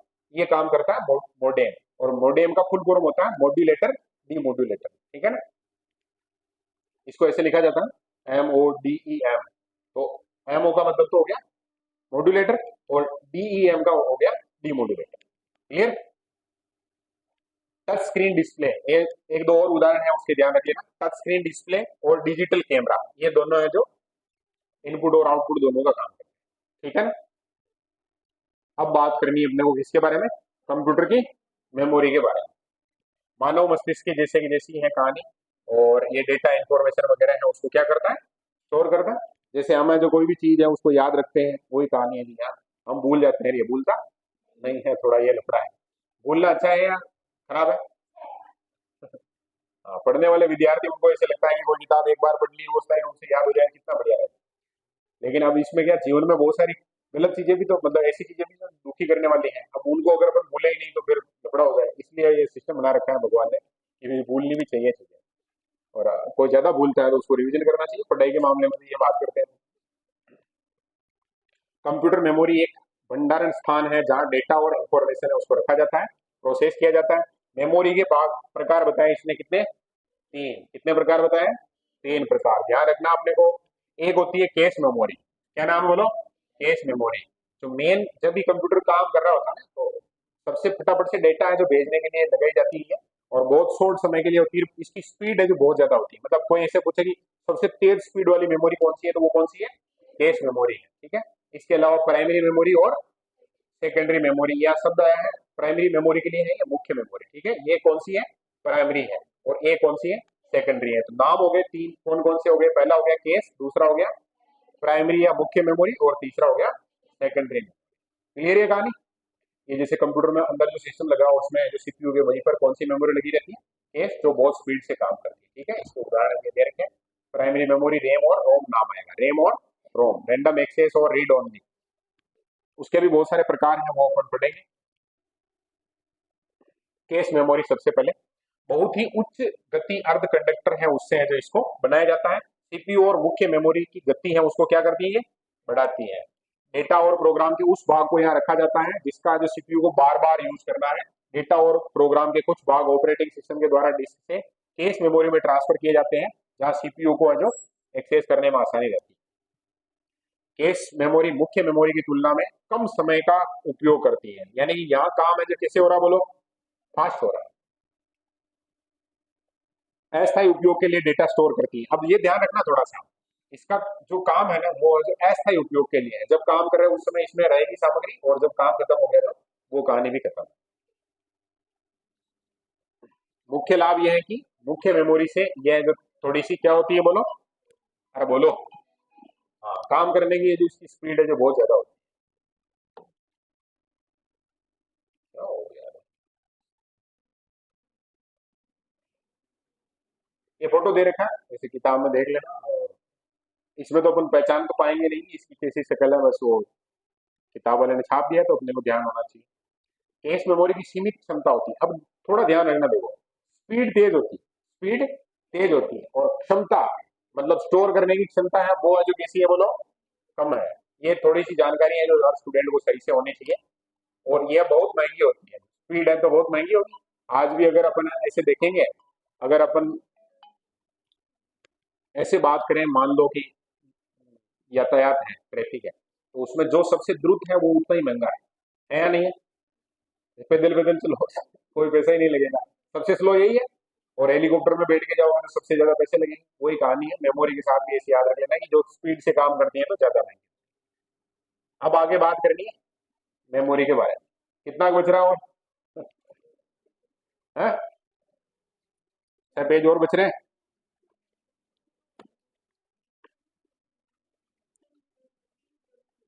3 पेज है तो पढ़ लेंगे यार, इसमें क्या है। अब कुछ बहुत ज्यादा कुछ नहीं है, और तो फोटो दे रखी है इस कारण से पेज ज्यादा हो रहे हैं, बाकी कुछ भी नहीं है। तो फुल फॉर्म ध्यान रखनी है, बस इतनी सी कहानी है। 5-10 मिनट थोड़ा और देरी रख लो बस, ठीक है। या जाना, किसी को अगर जाना हो, जैसे कोई इमरजेंसी लग रही हो तो छुट्टी है, उसको जा सकता है। चलो देखो इधर प्राइमरी मेमोरी के बारे में, और जिनको नहीं जाना हो देखो इधर। प्राइमरी मेमोरी केवल उस डेटा निर्देश को जमा कर रखती है जिसमें वर्तमान कंप्यूटर है जो काम कर रहा है। मतलब कंप्यूटर का जो ऑपरेटिंग सिस्टम वगैरह है वो किसमें होता है, बोलो, प्राइमरी मेमोरी में होता है, ठीक है ना। बिजली बंद हो जाती है तब ये मेमोरी क्या हो जाती है, अपना डेटा है उसको क्या कर देती है, खो देती है। इसका मतलब क्या हुआ, जैसे ही बंद हुआ तो वो कंप्यूटर ही बंद हो गया, तो अब वो भूल गई कि भाई क्या करना है क्या चलाना, क्योंकि लाइट नहीं है तो वो चला नहीं सकती। यह मेमोरी अर्धचालक उपकरणों से बनी होती है, इसका मतलब सिलिकॉन आधारित ट्रांजिस्टर से। अब ये सिलिकॉन वगैरह ऐसे शब्द आते हैं, थोड़ा ध्यान रख लेना। सिलिकॉन है जो कैसा है मतलब अपन बोलते हैं इसको अर्धचालक है, ठीक है ना। इसके नाम दे रखे हैं यहाँ पर। रैम है, रैम का फुल फॉर्म ध्यान रखना, रैंडम एक्सेस मेमोरी।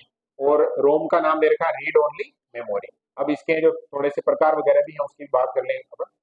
रैम है ना, रैंडम एक्सेस, वो जो कैसी है, बोलो, परिवर्तनशील है। और रीड ओनली में नाम ही आ रहा है कि आप उसको क्या कर सकते हैं, रीड कर सकते हैं ओनली, उसको जो आप बदल नहीं सकते। अब इसमें नाम हो गए, जैसे रोम है तो उसके नाम में एक ही आया है, प्रोम रोम, है ना। यानी प्रोम बोल सकते हैं उसको सीधा अपन, प्रोग्रामेबल रीड ओनली मेमोरी। और एक नाम है ई प्रोम, तो ई प्रोम है, इसमें ई और जुड़ गया, इसका मतलब वो इरेजेबल भी है, यानी मिटा के और वापस से नया प्रोग्राम है सेट किया जा सकता है।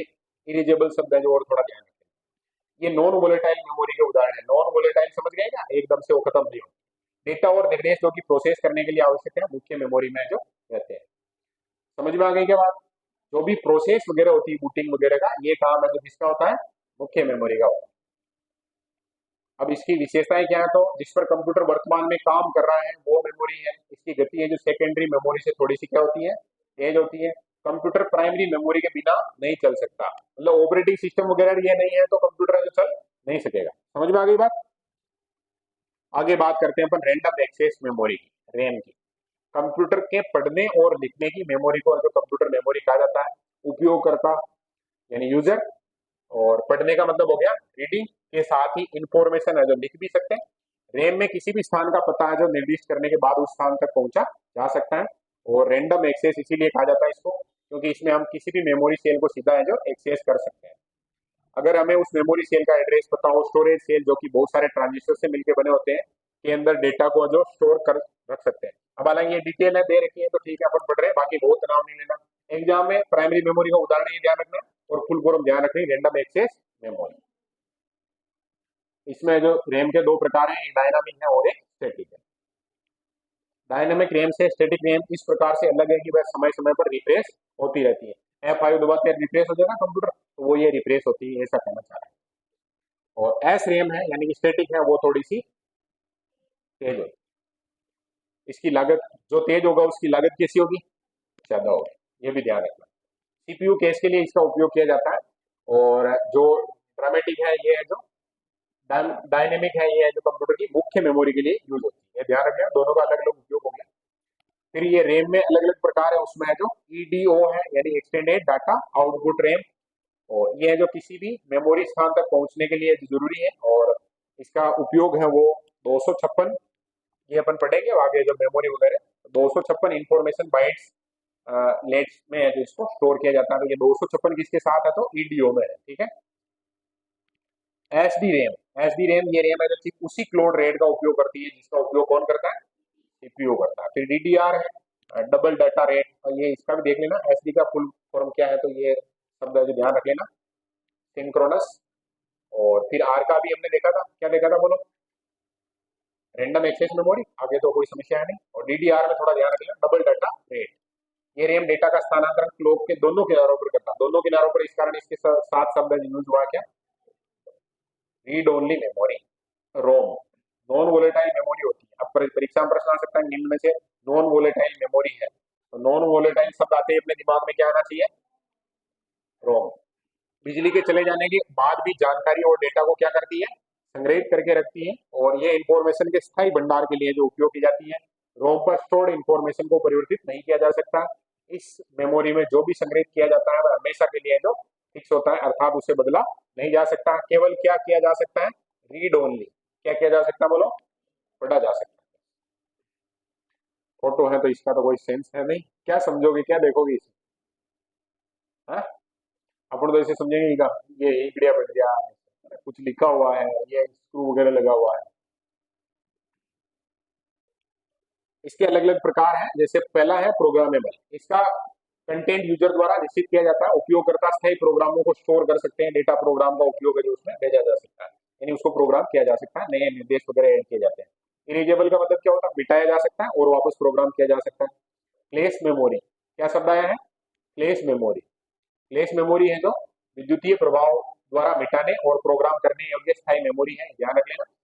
ट्रांजिस्टर मेमोरी का उपयोग करते हैं, इसके परिणाम स्वरूप सबसे उच्च पैकिंग घनत्व, कम बिजली की खपत है, कम लागत है, उच्च विश्वसनीयता वाली मेमोरी है जो फ्लैश मेमोरी होती है, ध्यान रख लेना। तीन प्रकार हो गए रोम के, है ना, कौन सा था, पहला था पी रोम, दूसरा था ईपी रोम, और तीसरा हो गया फ्लैश। आगे बात करनी है अपने को किसके बारे में, सेकेंडरी मेमोरी के बारे में। दो ही है, जैसे पहला केस हो गया उसको हटाओ तो उसके बाद दो है, प्राइमरी और सेकेंडरी, अब सेकेंडरी की बात कर रहे हैं। एक्सटर्नल मेमोरी है, बाहर से ऐड की जाती है। नॉन वोलेटाइल मेमोरी है, नॉन वोलेटाइल का मतलब मिटता नहीं है, डेटा है, और मेमोरी के रूप में इसको माना जाता है। मुख्य मेमोरी की तुलना में जो इसकी स्पीड है वो कैसी होती है बोलो, स्लो होती है। इसका प्रयोग है जो स्टाइल, क्योंकि ये अपन जैसे यूएसबी वगैरह लेके आते हैं, ये अभी लगा हुआ है तो 300-400 रुपए में आ जाता है, तो स्पीड ऑटोमेटिक कम हो जाएगी, कम रुपए का आता है। इसका प्रयोग स्थायी रूप से डेटा और इन्फॉर्मेशन के भंडारण के लिए किया जाता है, और सीपीयू सीधे इस मेमोरी का उपयोग नहीं करता बल्कि इनपुट आउटपुट रूटीन द्वारा मेमोरी को एक्सेस करता है। और सेकेंडरी मेमोरी के कंटेंट पहले मुख्य मेमोरी में ट्रांसफर होते हैं, और इसके बाद जो सीपीयू उसका उपयोग कर सकता है। डायरेक्ट सीपीयू के कनेक्शन में नहीं जाती है, पहले किसके कनेक्शन में जाती है बोलो, हाँ, प्राइमरी मेमोरी है उसके संपर्क में जाएगी, उसके बाद फिर वो जो यूज करता है। ये जो सेकेंडरी मेमोरी का एक उदाहरण दे रखा है, डीवीडी, क्या दे रखा है बोलो, डिजिटल वीडियो डिस्प्ले।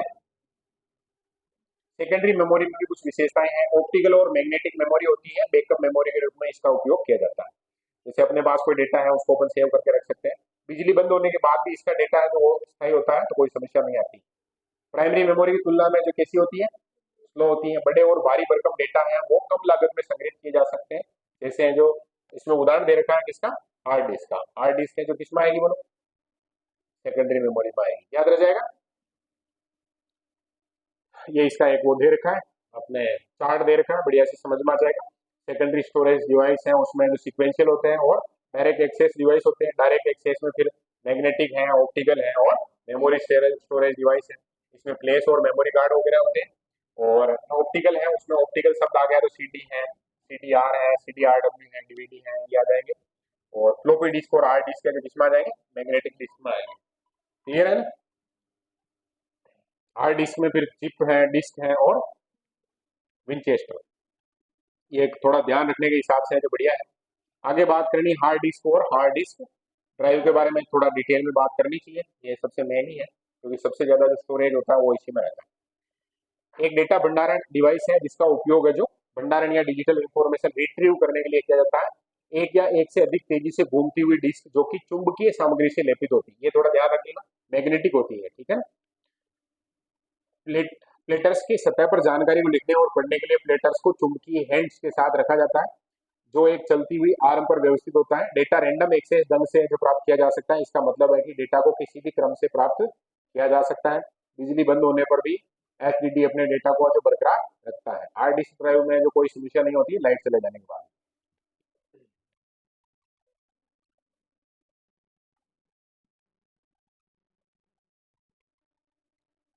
एचडीडी की प्रमुख विशेषता उसकी क्षमता और प्रदर्शन पर निर्भर करती है। एक टेराबाइट डिस्क ड्राइव, टेराबाइट का मतलब होता है 1000 गीगाबाइट से भी ज्यादा, है ना। 1 गीगाबाइट 1 अरब बाइट की क्षमता है जो रखता है। डिस्क ड्राइव की परफॉर्मेंस कितने समय में कितना डेटा रिट्रीव किया गया है उसके अनुसार मापी जाती है, जैसे डेटा रेट। ये थोड़ा ये क्योंकि टेक्निकल लैंग्वेज है तो समझ में नहीं आएगी, लेकिन सीधा ऐसे समझो, इसकी स्टोरेज क्षमता बहुत ज्यादा होती है, मतलब बहुत ज्यादा कंटेंट है वो इसमें अपन सेव करके रख सकते हैं। और जितना ज्यादा आप भी बोलते हैं ना, जैसे जितनी ज्यादा है जो इसकी एमबी जीबी वगैरह होगी टीबी होगी उतना ही ये है जो महंगा है। ऑप्टिकल डिस्क की बात कर लेते हैं, सीडीआर वगैरह ये क्या है। ये ऑप्टिकल डिस्क वृत्ताकार थाली के जैसे होते हैं, अलग अलग आकार और भंडारण क्षमता में जो हो सकते हैं। सबसे ज्यादा में है जो WORM है, सी डी आर जिसको नाम दे रखा है CDR डब्ल्यू और डीवीडी। और ब्लू रे डिस्क भी एक नाम होता है। CDR है कैपेसिटी होती है, एमबी में होती है, कम होती है, आजकल उपयोग बहुत कम होता है इसका, 650 से 700 के लगभग। और डीवीडी रोम है वो 4.7 जीबी तक, डीवीडी आर है वो 4.7 जीबी तक, डीवीडी आर डब्ल्यू है वो भी 4.7 जीबी तक, और आर डी एल है तो उसका डबल हो गया लगभग। लेयर कितनी किसमें होती है, तो इसमें है जो डबल लेयर होती है, इस कारण यहाँ जीबी है जो उसका लगभग डबल है। रिकॉर्डेबल होती है और रीराइटेबल होती है। कौन सी, ये रीराइटेबल, ये इससे समझ में आ जाएगा, आर डब्ल्यू है तो इसका मतलब वो रीराइटेबल है। हाँ, WORM disc CD recordable disc के बारे में अपन बातचीत करते हैं। इसका मतलब है राइट वंस रीड मैनी, एक बार लिख दिया उसके बाद अपन बार बार उसका उपयोग कर सकते हैं। तो ये WORM का फुल फॉर्म याद रह जाएगा, write once read many. CD recording drive में है जो वॉर्म डिस्क आएगी, ये ध्यान रख लेना। एक बार हम जो डेटा स्टोर कर देते हैं बाद में उसको जो रिट्रीव कर सकते हैं बार बार। लेजर बीम तथा डिस्क की सतह पर गड्ढे बनाकर जो लिखा जाता है, बहुत अलग ही लेवल पर काम है इसका। कॉम्पैक्ट डिस्क राइट, ये सीडी शब्द आया है उसको ध्यान रख लेना। रोम के डिस्क के समान है, लेकिन आप इसमें सूचनाएं कई बार मिटा सकते हैं और लिख सकते हैं, यानी कि यह है जो रीड और राइट दोनों काम कर सकता है। डिजिटल वर्सेटाइल डिस्क, जिसको डीवीडी बोलते हैं, पर डीवीडी की फुल फॉर्म क्या है बोलो, digital versatile disc. Optical storage device है जो कि सीडी जैसी दिखाई देती है, लेकिन इनकी क्षमता 4.7 से लेके कितनी होती है, 8.5 जीबी तक होती है। और एकल परत डिस्क होती है या डबल भी हो सकती है, जैसे ये 8.5 वाले में डबल लेयर होती है। और अधिकतर उच्च गुणवत्ता वाली फिल्मों और ऑडियो फाइलों के भंडारण में इसका उपयोग किया जाता है। ब्लू रे डिस्क भविष्य में मौजूद डीवीडी की जगह ले सकती है। ये डिस्क भी अतिरिक्त क्षमता उच्च घनत्व डेटा स्टोर करने के साथ रिकॉर्डिंग के लिए लेजर बीम का उपयोग करती है, और क्षमता है वो 500 जीबी तक हो सकती है इसकी, 50 जीबी से लेकर, है ना। पेन ड्राइव या फ्लैश मेमोरी, अब बात करते हैं पेन ड्राइव की। छोटा सा पोर्टेबल डिवाइस है, अभी बात कर रहे थे वही पेन ड्राइव। यूएसबी पोर्ट के माध्यम से कंप्यूटर से इसको जोड़ सकते हैं, यहाँ तक कि जब कंप्यूटर जुड़ा हुआ नहीं होता है तब भी डेटा को संग्रहित रख सकता है, मतलब हम हटा लेते हैं रिमूव तब भी वो डेटा इसमें सेव रहेगा। ये आसानी से जो डिस्कनेक्ट हो जाता है और सुरक्षित रूप से कहीं भी लाया ले जाया जा सकता है। क्लियर ये बात। इसमें एक शब्द आया यूएसबी, तो यूएसबी का पहले बताया था मैंने, फुल फॉर्म बताओ देगा, यूएसबी पोर्ट यूनिवर्सल सीरियल बस, है ना, जोड़ने वाला मिलाकर सिस्टम। स्मार्ट मीडिया कार्ड, दो आजकल है जो कैमरे ऐसे डिजिटल यूज होते हैं तो उनमें जो ये कार्ड होता है, ये पोर्टेबल क्रेडिट कार्ड की तरह जो होता है, एक तरीके से ऐसे मान लो उसको मेमोरी कार्ड जैसा। सिक्योर डिजिटल कार्ड, दूसरी पीढ़ी मल्टीमीडिया कार्ड के रूप में है जो इसमें डेटा को लॉक और प्रोटेक्ट करने की क्षमता होती है। दो संस्करण है आजकल जो चल रहे हैं उसमें, मिनी एसडी है, ये है जो स्मार्टफोन में डेटा संग्रहण के लिए आवश्यकता उसको पूरा करता है, और एक होता है माइक्रो एसडी कार्ड, और ये है जो थोड़ा सा छोटा होता है, विशेषताएं सेम ही होती है, नाम माइक्रो है इसका मतलब छोटा है। ये कुछ प्रश्न है जो ध्यान रख लेना, कंप्यूटर मेमोरी क्या है तो स्टोर करने की कहानी हो गई। विंडोज 11 में कंप्यूटर सिस्टम कॉन्फ़िगरेशन की जांच करना। अगला टॉपिक है क्या है, तो एक बार जो मेमोरी है उसको थोड़ा सा अपनी मेमोरी में गड़बड़ करेंगे और उसको सेट करने की कोशिश करते हैं। मेमोरी के कुल प्रकार कितने हैं, तीन है। सबसे तेज स्पीड वाली कैश मेमोरी है, फिर दूसरी कौन सी, प्राइमरी, और तीसरी कौन सी, सेकेंडरी। प्राइमरी में रैम और रोम, इनके भी अलग अलग प्रकार हैं। रैम है तो उसमें भी दो तीन प्रकार हैं, और रोम में भी अलग अलग प्रकार है। प्रोम है, ई प्रोम है, ऐसे नाम तो वो थोड़े ध्यान रखते हैं। आगे बातचीत करते हैं अपन विंडोज 11 में कंप्यूटर सिस्टम कॉन्फ़िगरेशन की जांच करना। विंडोज 11 पर आप अपने कंप्यूटर सिस्टम की जानकारी जैसे ऑपरेटिंग सिस्टम, प्रोसेसर, विवरण, रैम और अन्य विशेषताओं को कई तरीकों से जो देख सकते हैं। जैसे सबसे पहले जाएंगे अपन, उसमें एक फंक्शन होता है सेटिंग का उपयोग करना। अपने कंप्यूटर की मूल प्रणाली है उसकी जानकारी देखने के लिए आप जाएंगे, सबसे पहले सेटिंग पर क्लिक करेंगे। उसके बाद सिस्टम में है जो अबाउट के बारे में, इसके बारे में बोलो। मोबाइल वगैरह की भी अपने को अगर चेक करना, जैसे कि इसकी स्टोरेज क्षमता क्या है, कैसी क्या कहानी, तो अबाउट में गए और वहां पर वो पूरी डिटेल बता देगा। यहाँ विंडोज 11 का सटीक संस्करण और बिल्ड संख्या मिल जाएगी। माइक्रोसॉफ्ट द्वारा एक कम्युनिटी अपडेट या सुविधा अपडेट, जैसे विंडोज 11 की वर्षगांठ अपडेट है जो जारी करते ही परिवर्तित हो जाती है। आप अपने सिस्टम पर सिस्टम का प्रकार, सटीक प्रोसेसर और मेमोरी वगैरह है वो कितनी है क्या है वो देख सकते हैं। क्लियर ये बात, अरे बोलो ना। इस प्रकार से डिटेल है जो अपने को मिलेगी। अभी जब इसको बंद करेंगे अपन तो थोड़ी और बातचीत करेंगे। सिस्टम सूचना का उपयोग करना अच्छे टूल्स में से एक है जिसका उपयोग है जो आपके कंप्यूटर की संपूर्ण प्रणाली विशेषताओं को देखने के लिए किया जा सकता है। सिस्टम इंफॉर्मेशन खोलने के लिए जो अपन क्या क्या है जो फॉलो करेंगे, सबसे स्टार्ट मेन्यू, उसके बाद है जो MS इंफो 32 या सिस्टम इंफॉर्मेशन सर्च करेंगे और उसमें इंटर करते ही सिस्टम की सूचना जो अपने को मिल जाएगी। सिस्टम इंफॉर्मेशन देखने के लिए तो उसके टेब पे जाना पड़ेगा, आपको जानकारी चुननी है जिसको जो आप देखना चाहते हैं और वो जो आपको समरी के रूप में जो प्राप्त हो जाएगा। अब लास्ट पेज की तरफ आ गए। बस जो भी आपको देखना है कुल मिलाकर उस फाइल पर जाना है, उसको क्लिक करना है। एक्सपोर्ट करना है तो एक्सपोर्ट पे क्लियर क्लिक करते ही वो मिल जाएगी। फाइल को सेव करने के लिए स्थान को जो क्या किया जाता है बोलो, अरे बोलो, ब्राउज किया जाता है। वर्णनात्मक नाम है जो दर्ज करने पर ये जानकारी अपने को सेव हो जाती है, सेव कर सकते हैं उसको। रिपोर्ट एक टेक्स्ट फाइल में उपलब्ध होती है जिसे आप टेक्स्ट के रूप में जो देख सकते हैं, स्मार्टफोन वगैरह में भी डाउनलोड कर सकते हैं। इसके बाद और नहीं है ना इसमें नीचे प्रश्न है या नहीं है, प्रश्न है प्रश्न, उसको भी देख लेते हैं। कमांड प्रॉम्प्ट का उपयोग कैसे करते हैं उसके बारे में दे रखा है, तो क्या और थोड़ा बनाने में गड़बड़ हो गई। आप निम्न चरणों का पालन कर सकते हैं। ये किसकी बात कर रहे हैं अपन, कमांड प्रॉम्प्ट है उसका उपयोग कर रहे हैं। स्टार्ट मेन्यू खोल लें और कमांड प्रॉम्प्ट का को सर्च करें और राइट क्लिक करके और उसको क्या बनाना है, एडमिनिस्ट्रेटर बनाना है। ये अभी हम थ्योरी पढ़ रहे हैं, जैसे कंप्यूटर का जब उपयोग करेंगे तो ये जैसे बात आई है तो अपने इस कंप्यूटर को सीधा इससे जोड़ेंगे और पूरा प्रैक्टिकली भी इसको देखेंगे ना। किताब में सबको नजर आ जाएगा क्या काम करना है वो आगे से आगे। और सिस्टम इनको जो कमांड टाइप करेंगे और इंटर दबाएंगे तो वो एडमिनिस्ट्रेटर के रूप में काम करना शुरू कर देगा।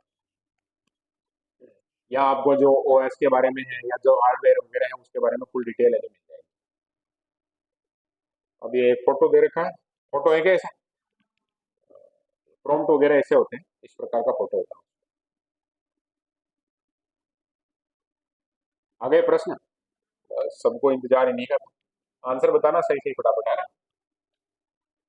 डेजी व्हील प्रिंटर का एक प्रकार है, किसका है, इम्पैक्ट का है। डेजी व्हील और एक कौन सा था,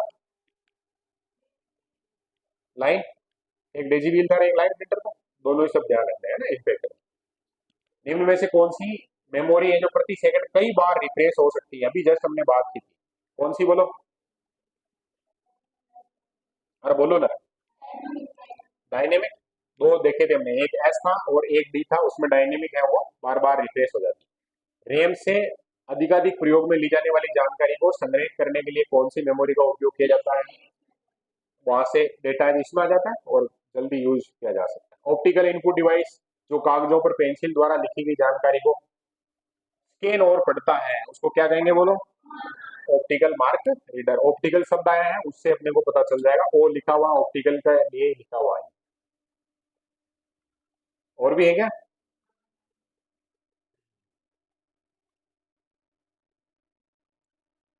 अस्थिर प्रकृति की कौन सी है, वोलेटाइल कौन सी है, रेम वोलेटाइल है क्या, बोलो, अरे बोलो। और रोम क्या है, नॉन वोलेटाइल। कंप्यूटर के साथ संयोजन में कौन सा ड्राई इंक पाउडर का उपयोग करता है, इसको ड्राई इंक है जो किसमें रहती है, बोलो, लेजर प्रिंटर में। कॉन्फ़िगरेशन से क्या मतलब है, प्रोसेसर के निर्देश है, मेमोरी की क्षमता क्या है, हार्ड डिस्क में क्या कहानियां हैं, ये सब है जो किसमें आ जाएंगे, कॉन्फ़िगरेशन में आ जाएंगे, ठीक है, कॉन्फ़िगरेशन। फिर है डीपीआई का विस्तृत रूप, तो डीपीआई का क्या है, डॉट पर इंच, ठीक है ना, क्लियर है, पहला ही सही है क्या इसमें, ओके, बस हिम्मत रखिए आज, हाँ? कल इसको थोड़ा ढंग से रिवीजन कर लेंगे, और आज जो घर पे जाके इसको थोड़ा पढ़ना, क्योंकि परिचय वाला थोड़ा आसान था, इसमें कुछ चीजें जो थोड़ी अलग थी, तो अच्छे से देखना उसको, है ना।